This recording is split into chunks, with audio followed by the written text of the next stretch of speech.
اسكت. أحسن شيء ممكن تسويه إنك تسكت. مو كل موقف يحتاج تبرير، ولا كل كلمة لازم نرد عليها. النبي صلى الله عليه وسلم يقول في الحديث: من صمت نجا. يعني اللي يعرف متى يسكت راح ينجو من كثير مشاكل ويكسب راحة البال. والسكوت يعطيك فرصة بأنك تستوعب الموضوع بشكل أعمق وتفكر بشكل أذكى وأهدى. مو شرط معنى سكوتك يكون ضعف، بالعكس ممكن يكون قوة وتحكم بالنفس. اللي يعرف متى يسكت بالوقت المناسب راح يحل كثير مواقف بشكل أفضل. وتخيل أن كثير من النجاحات جت بسبب لحظات صمت، لحظات فكرنا فيها كويس قبل ما نقرر أو نتحرك. فخليك ساكت وخلي الصمت مفتاح للنجاحات. السلام عليكم ورحمة الله وبركاته. ازيكم يا متابعين يا قمر؟ عاملين ايه؟ وحشتوني جدا جدا من الفيديو اللي فات. لو انتي بتتفرجي عليا دلوقتي وما عملتيش اشتراك في القناة، اعملي اشتراك او سبسكرايب وفعلي الجرس على علامة الكل عشان يوصلك كل جديد. وما تنسيش اللايك الجميل بتاعك. تعالوا بقى شوفوا النهاردة هنعمل ايه. ده النيش بتاع امي او البوفيه، هما زمان كانوا بيقولوا عليه بوفيه. طبعا ما فتحناهوش من زمان وكان مكركب وكله تراب. فقلت بقى ايه انضفه معاكم. جبت الرول اللي هو الابيض ده. ده تقريبا 5 متر في عرض 45.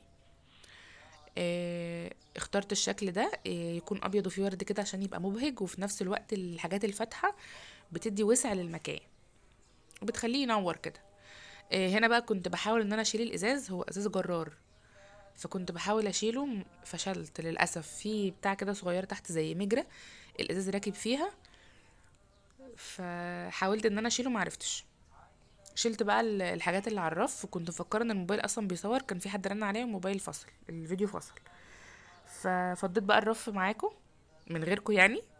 وشلت بقى الرف خالص، كان عليه ستيكر كده لونه ازرق معمول بدبابيس ضغط. شلته ونضفته ومسحته كل حاجه. طلعته بقى بره عشان اعرف الزق عليه الستيكر. وقصيت ستيكر على قد الرف بالظبط. انا بلزق اول حته كده وبفضل بقى اشد من تحت كده وافضي الهوا. طلبت من سليم مسطره افضي بيها الهوا كده، بنفس الطريقه كده. هو بيلزق لوحده، بس انا بمشي وراه بالمسطره عشان افضي الهوا او الفراغات اللي تبقى موجوده. ما كانش عايز يلزق كويس من الاطراف، تقريبا ما بيلزقش كويس على الخشب. بس لزقته بقى بالشكل ده، كان شكله حلو جدا وادى منظر فظيع هتشوفوه في الاخر. هرجع بقى احطه تاني كده كله تمام. هرجع بقى كل حاجه مكانها. بصوا الصينيه دي بتاعت ستي الله يرحمها، ذكرى اثريه من عفش ستي. ربنا يرحمها ويغفر لها يا رب، ويرحم اموات المسلمين كلهم. دي بقى الكاسات اللي هي الطويله. فهرصهم بقى في الجنب اليمين كده. طبعا بقالنا كتير قوي ما بنستعملهمش. نادرا اصلا لما بنستعمل الكاسات الطويله دي، فمطربين جامد. جبت بقى فوطه. الفوطه دي ميكرو فايبر حلوه قوي. بقيت المع بيها وانضف الكاسات من جوه وبره وكده. والكاس الحزين ده يعني متبقي من طقم الله يرحمه. بس كده عملتهم بقى بالمنظر الجميل ده.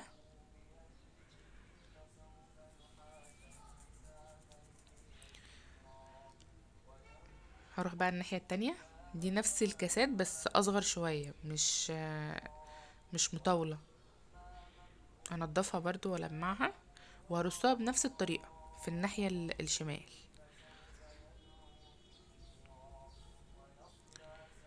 يلا بقى قوموا تشجعوا وتنشطوا كده واعملوا ريدونات حلوة. ونضفوا بقى النيش والمطبخ. خلاص ما عادش حاجة على العيد. كل سنة وانتم طيبين. انا بدأت بدري، كنت قاعدة فاضية مش لاقي حاجة اعملها، فقلت ايه ما اعمله بالمرة. دي بقى الكاسات دي مش كاسات شرب وكده، لا دي بتاعة الفروت سلطات والمهلبية والحاجات دي، بس هي طويلة بس حلوة قوي. انا بعمل فيها برضو كنافة بالمانجا، بعمل فيها كل حاجة. كنت عاملة معاكم قبل كده هنا على القناة فيها كوكتيل. هي شكلها شيك وفي نفس الوقت مش كبيرة ومش صغيرة. هما شكلهم حلو قوي، والازاز بس اللي مداري. فانا في الاخر هفتح لكم وهتشوفوا. ده بقى طقم كوبايات كنت جايباه جديد، ماما عيناه للعيد. كوبايات شاي. هرصه بقى معاكم هنا، وفي الاخر هرجع اشيله وافتكر ان احنا خلاص هنستعمله في العيد، احطه في النيش بتاع المطبخ. بعد ما رصيته هشيله تاني. بس انا كده خلصت الناحية دي. اروح بقى للجنب التاني، احط البولات دي. دي بولات برضو كنت جايباها وصورتها معاكم في الفيديو اللي فات تقريبا. كنت هرصهم فوق بعض زي الهرم كده، فبصراحة قلقت من سليم لانه رايح جاي وكده ممكن يهز البوفيه وكده، فقلت لا رصيهم جنب بعض احسن. هنا بقى كنت بلمع الازاز، حاولت المعه على قد ما اقدر لاني مش عارفه من جوه، كنت بدخل ايدي من الحروف كده زي ما انتم شايفين كده، بس مش احسن حاجه برضو، النتيجه بتاعته ما رضتنيش. خلصت بقى ونزلت للرف اللي تحت، دي علبه تسالي برضو بتاعت العيد بغطاها، وده برضو ده من جهاز امي، ده طبق تسالي بتاع الترمس والفول واللب والحاجات دي. وده برضو كان كاس حزين يا عيني من طقم، متبقي واحد بس من الستة، متخيلين؟ ودي بقى كوبايات القهوة، بس الحاجة عليها تراب كتير، ما فتحناهوش من زمان جدا، والحاجة دي اصلا مش بنستعملها، المفروض ان هي للضيوف بس احنا ما بيجيلناش ضيوف. وده طبعا ما فيش بيت ما فيهوش الطقم الصيني ده بتاع روميو وجولييت، دول اللي متبقيين اصلا من جهاز امي.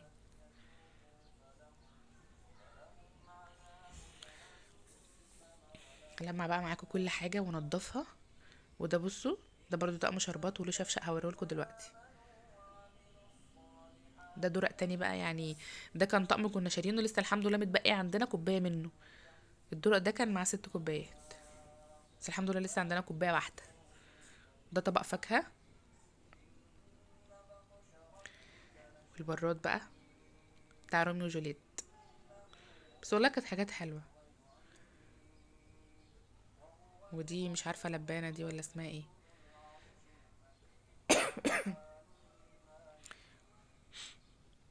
ودي سكريه من غير غطا.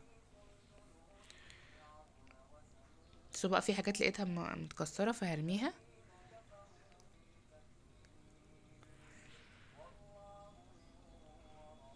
حطوا لايك يا بنات، حطوا لايك، اجيب لكم سليم يقول لكم ازيكم يا جماعه، حطوا لايك وسبسكرايب وشير. ده بقى طبق الفاكهه بتاع جواز امي، كان اكليريك.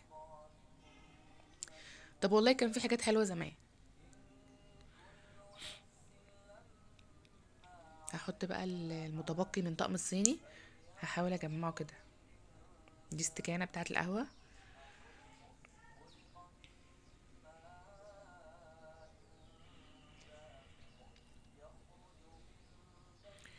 ده بقى كان طقم كده كنت انا جايباه لماما، اطباق من دي كده 6، و6 من اللي هم حرفهم مزجزج زي ده، و6 كوبايات قهوه، و6 كوبايات شاي، و6 اطباق غويطه شويه، و6 اطباق مفروده، زي اللطقم بتاعت زمان اللي كان اسمه اركو بايركس تقريبا، بس طقمه حلو.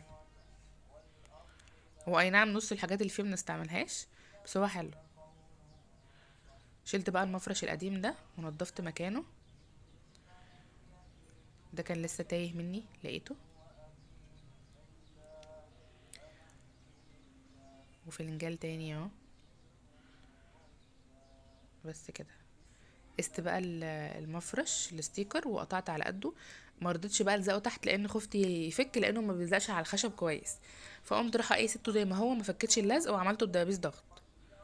حطيت تلات دبابيس ضغط من هنا، ومن الناحيه التانية برضو حطيت 3، اللي هو ثبته من الحروف، فخلاص من النص بقى ثابت. هبتدي بقى ارص الحاجه معاكم. بصوا الصينيه دي ما كنتش وريتها لكم، دي صينيه اكليريك برضو نفس الطقم بتاع طبق الفاكهه ده، وليها 3 رجلين كده من تحت، فحطيتها تحت وحطيته فوقها، شكلها كده الطف. وطبق الفاكهه ده بقى وقفه ورا هنا بنفس الشكل كده. وهبتدي بقى ارص الحاجه، طبعا انا لمعت كله، انا برص بس، مخليتش حاجه الا لما لمعتها كانت بتزيق كده.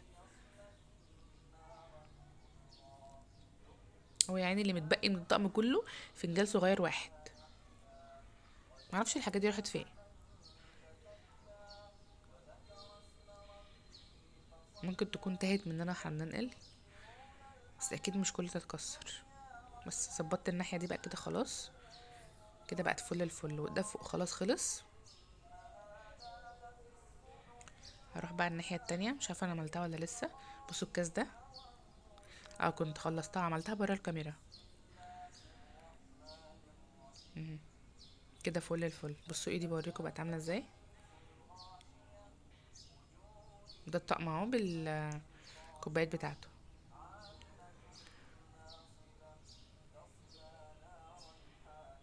انا على فكره الفيديو ده كان تقريبا 32 دقيقه. بس كده كده يكون الفيديو بتاعنا النهارده يا حلوين. ما تنسوش تحطوا اللايك، واشوفكم ان شاء الله في فيديو جديد على خير.